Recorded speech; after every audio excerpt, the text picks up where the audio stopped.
Coming up next, an unbelievable tragedy. I was the sole witness to my father murdering my mother and committing suicide. I did nothing heroic, and I felt guilty. And how she turned her fear into success. I want you to become aware of how fear works so that you can make a choice not to listen.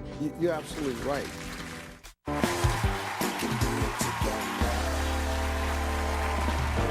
Hey, folks, you know, I have said it for years that that one of the keys to success is using something that you already have. And all of you already have it. It is your gift. And all of us have one, but too often fear keeps us from putting it to use. My next guest knows all about getting past fear. She's a life coach. She's the founder of the Fearless Living Institute. And she's a speaker at my upcoming conference called the Act Like a Success Conference. Please welcome Rhonda Britten. Yeah, thank you. Hey, Rhonda. Thank you. Good to see you again. Yeah, thank you. Listen, you spent decades paralyzed by fear. Yes. Tell me a little bit about it. Well, you think you're referring to the worst day of my life, and it was Father's Day, and I don't know about you, but most people on Father's Day celebrate, right? We go out with their dads, we make a big deal about it, it's all love. Except as my father came over for Father's Day, he had another idea in mind. And as my mother and I walked outside to get into the car, I noticed he's grabbed a gun. And he starts screaming at my mother, "You made me do this. This is your fault. You made me do this." And I start screaming, "Dad, what are you doing? Stop, Dad, what are you doing?"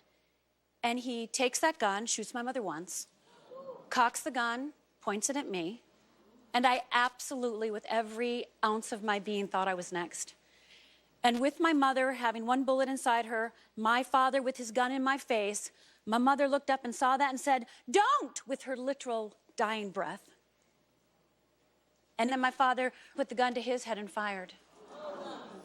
So, Steve, I was the sole witness to my father murdering my mother and committing suicide when I was just 14 years old. Now, I don't know how you'd respond. I don't know what you'd do. I don't know. But this is what I did. I blamed myself. I didn't do any karate chops. I didn't, kick my father. I didn't grab the gun. I didn't jump in front of my mother. I did nothing heroic. And I felt guilty and ashamed. I started drinking, became an alcoholic, tried to kill myself 3 times. And it was that 3rd suicide attempt that I realized something, Steve, that I'm not very good at killing myself, not skilled at it. Not skilled. And I had to figure out another way because I couldn't keep living like this. I couldn't keep letting fear destroy me. You say that fear grips all of us. Yes. More than we realize. Yes. How so?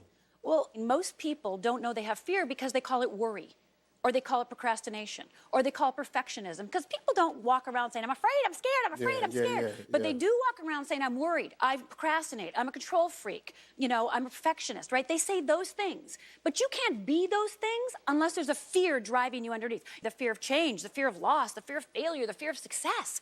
And those things don't have to run you. How does a person master fear? Well, the first thing is that I just want you to understand the role fear has. Fear's job is to keep you safe. It's there to keep you safe. And it knows everything you know. It knows all the spirituality you've done, all the knowledge you've done, all the education you've done. It knows exactly what to say to you, in order to keep you stopped. So I want you to become aware of how fear works so that you can make a choice not to listen. Because also just one other thing, fear loves you. I just want you to get that. Fear loves you. It wants to keep you safe, and it adores you. Yeah. So it's nothing to run from. It's actually something to embrace. You're absolutely right. Fear loves you. Fear loves you. Fear absolutely adores you. It's to keep you safe. That's right. No, man, it's to keep you frozen. It's to keep you still. That's right. Fear blocks you from every blessing God potentially has for you.